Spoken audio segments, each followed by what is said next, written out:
Thank you very much for coming. This is the meeting of candidates for state auditor with Gazette Mail editors. And we have one candidate today, Mary Claytor. So what we like to do is we like to introduce ourselves to you first. And then we ask you to introduce yourself and tell us why you're running. Then we'll do some questions. Okay? All right. So I'm going to start all the way down on the end with Eric. I'm Eric Thayer, State House reporter at the Gazette Mail. I'm Whitney Burdett. I'm an editorial writer for the Daily Mail opinion page. I'm Greg Moore, I'm the managing editor with the Gazette Mail. I'm Dawn Miller. I'm the Gazette opinion page editor. I'm Rob Byers, I'm the executive editor. And Lisa's doing photo and video. We're recording this to include the video with the story online. We're not live streaming it, but we'll publish it online. Okay. So you'll introduce yourself and tell us why you're running. Well, my name is Mary Ann Claytor. During the campaign, I've said Mary Ann Claytor for Auditor, just to help people remember me a little bit more. But I was an employee of the state auditor's office for over 20 years, being what I consider a real auditor. And I'm also an associate minister at a New Covenant Missionary Baptist Church, which is on the west side of Charleston.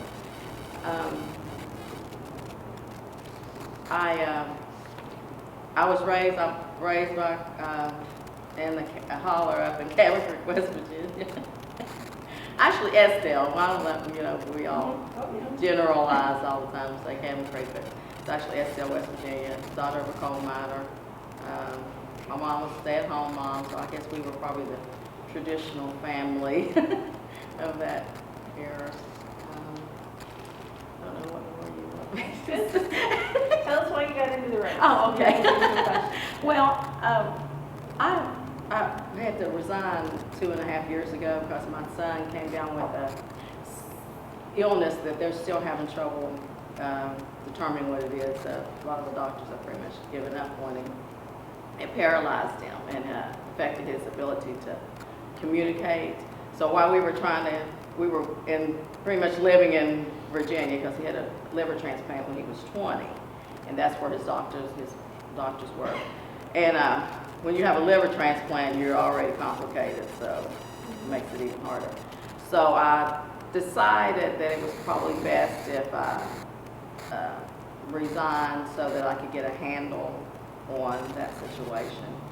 And so when I learned that the current, well, not the current auditor now, but when Mr. Gaynor decided that he wasn't going to run, I just felt it was time that we have someone. I was worried, I guess you could say, about the direction I thought, it could possibly go in the wrong hands. And I know that my being a real auditor, that I'm not political, and I've audited politicians for 20 years. So I feel like we needed somebody that, even though it is a political office, could separate that, and that someone that had the right skills, and someone that cared about people, cared about making sure that local governments have the assistance and training that they need, improving the morale of our employees, because they are an asset of any company, not to be taken advantage or taken lightly.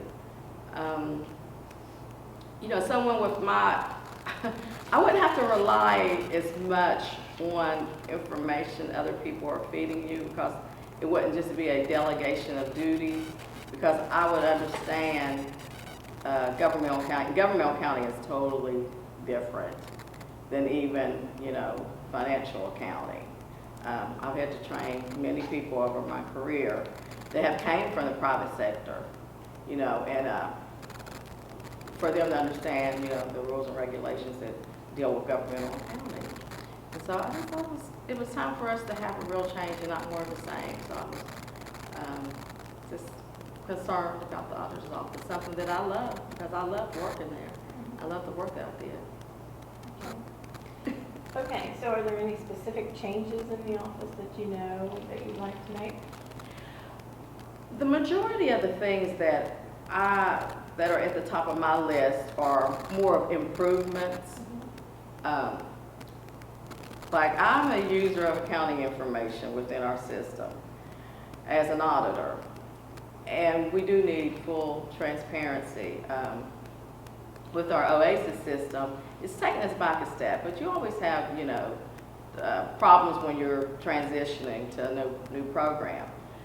And as far as the OASIS, my recommendation is, as I have given to entities that I have audited when I've audited an ERP system and it's deficient or it's not providing them what they need, is that you hold the vendor accountable. I mean, it's pretty much what I've been saying since I started. My message has stayed pretty consistent since January. I want to have us improve our hiring policy, to have us have more guidelines so that we can have competitive hiring processes to eliminate as much as you can of the political influence on our hiring, which is always very common within government. So we want to have the most qualified people working for our offices, our agencies. I want to lower the audit costs, and this is something that I championed as an auditor myself. I always kept the costs associated with any audit that I would perform at its minimal. And in order to do that, we're going to have to streamline audit procedures.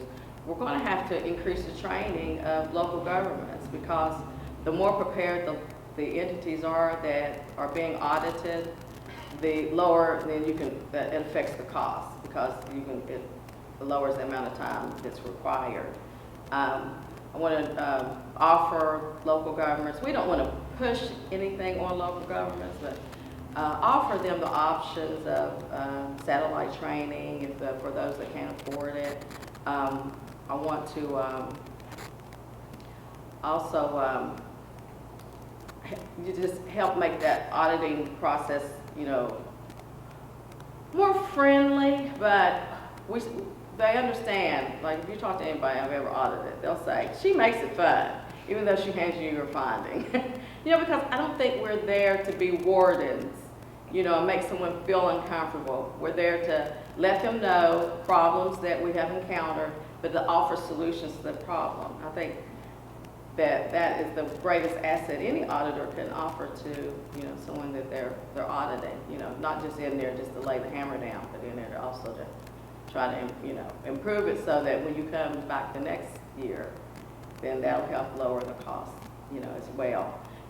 Lowering the cost also involves our being more efficient in the assigning of auditors, because we have auditors all over the state of West Virginia.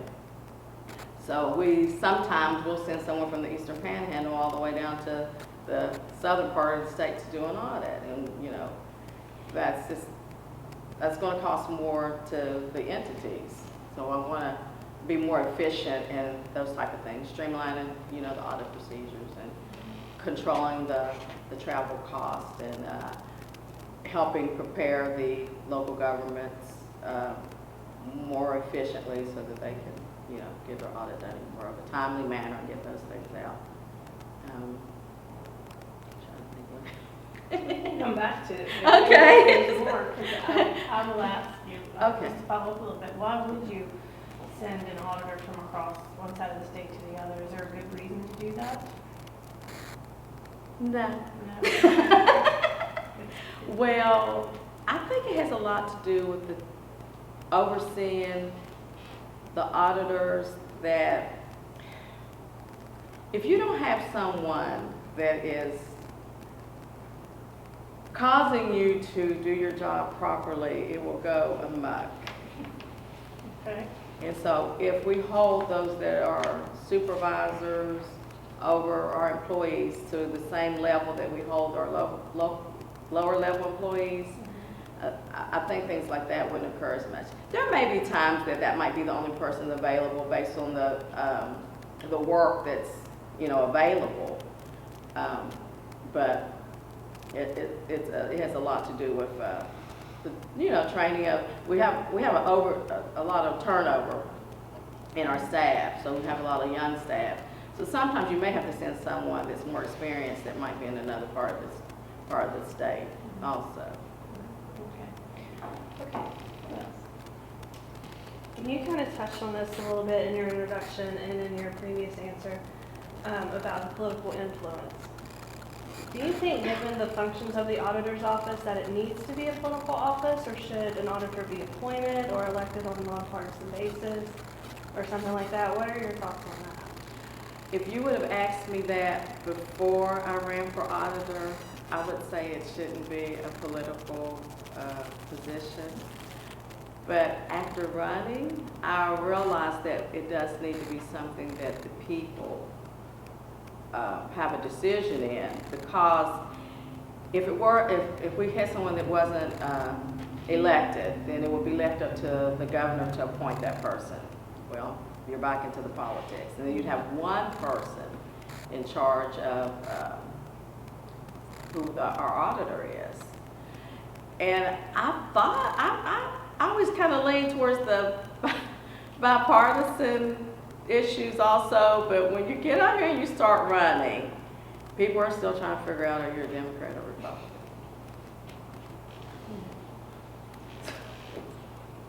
It's really crazy. So if you could change it, you wouldn't change it? If anything, probably the bipartisan, but I just don't think we can eliminate that political influence because of the nature of our political system.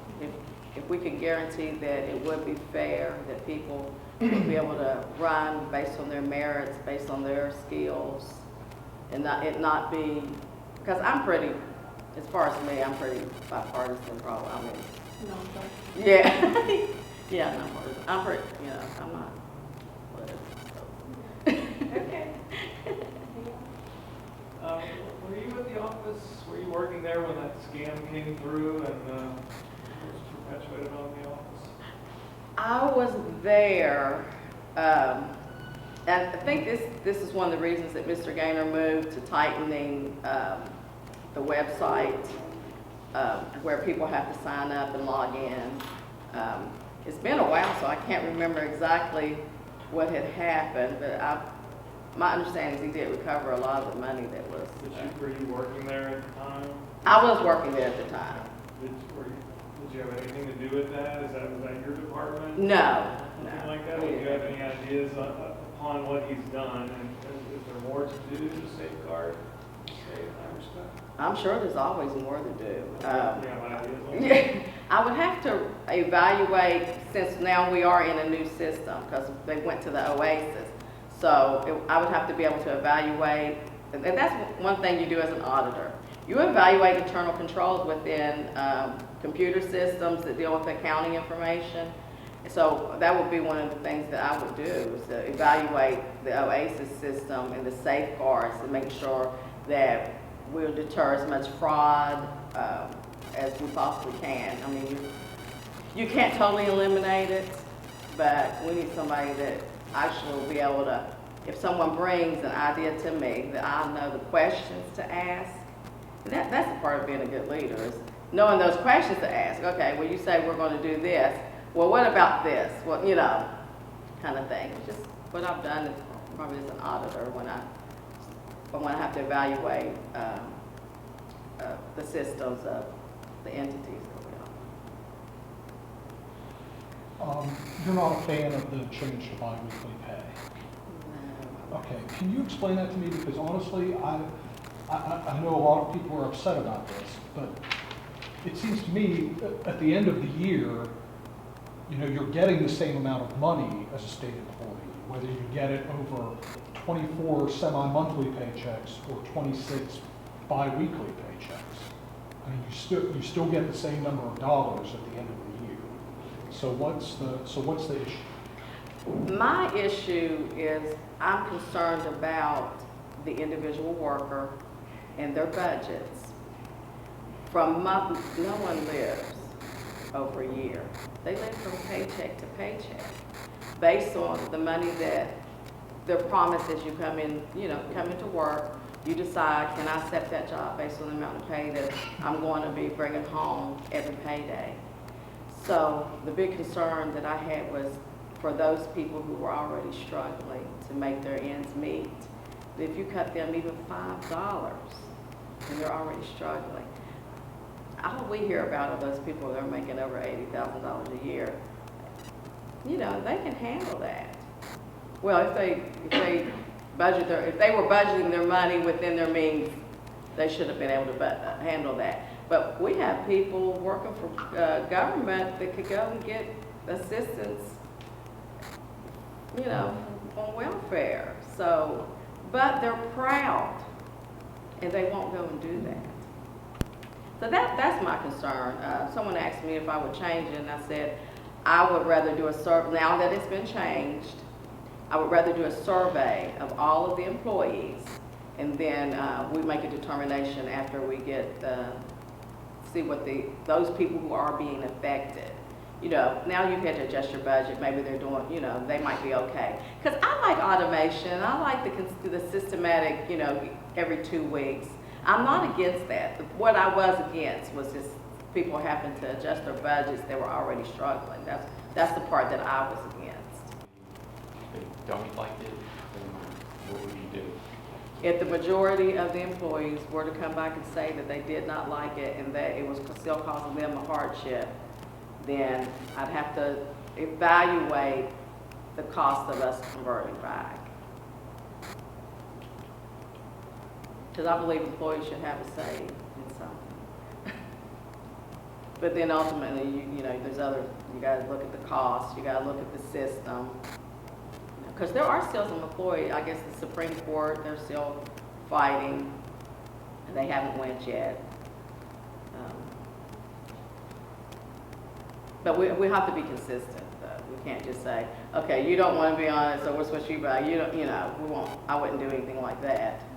And the move is to put everyone on it eventually. Right, it is. But I think you're right. I think the Supreme Court has said flatly that they will not, last I heard, that they will not go, they're going to create their own payroll system. Oh, I hadn't heard about them creating their own payroll Yeah, system, yeah. but I didn't know that they were still. I was thinking they were going into litigation, actually. Yeah, I don't know. I just knew.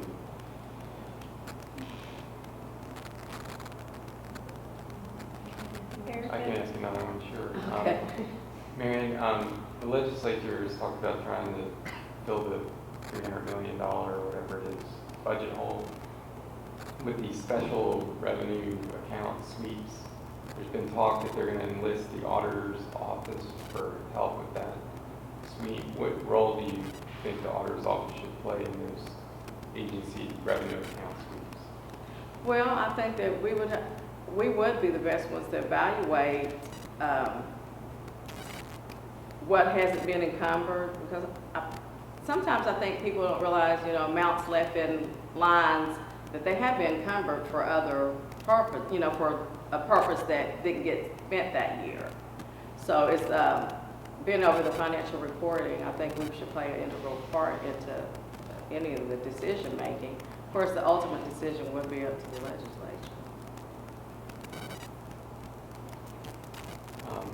Another question, and I may not have this correct, but somebody told me that you were against the transparencywv.org site, the auditor set up. No. Is that correct? No. Okay. That you thought it needed to be improved or Oh, updated? I said improvements, but no, I never would be against transparency. No, I mean the website. What's wrong with the website? Well, Transparency. it doesn't give you the detail that you need as far as, I'll just give you an example as me as an auditor. When we're out, it has a lot to do with grants. We try to trace the grants and be able to confirm the sources. And under the VISTA system, when you would go into the VISTA system, you would be able to pretty much click on a link and a comments box would pop up. You would see comments that gave you more information to why a check was written, more information about the grant. And after a while, you get to where you'll recognize a grant that's for victim assistance, you'll recognize a grant that's for sewer project. You kind of recognize it from the comments. But with the OASIS system, you don't see that. And I don't see that on the transparency doc. I don't even know if they've got it running anymore. There's a lot of stuff just kind of dropped off with the OASIS. Yeah, I personally have complained over and over about that very same issue, but they say putting that information out could lead to another situation that happened with the Kenyon I've gotten nowhere. But yeah, it's, Well, believe me, I will look into it because I want our transactions to stay safe, but we have to let people know how we're spending our money and what we're spending our money on. I mean, this is a part of government. You can't be afraid. And this is what I tell people I audit, because we have some funds that the local governments have that are under control of a couple of elected officials. And I would always say, if you don't feel comfortable going into an open meeting and making this expenditure, that's your litmus test, don't make it.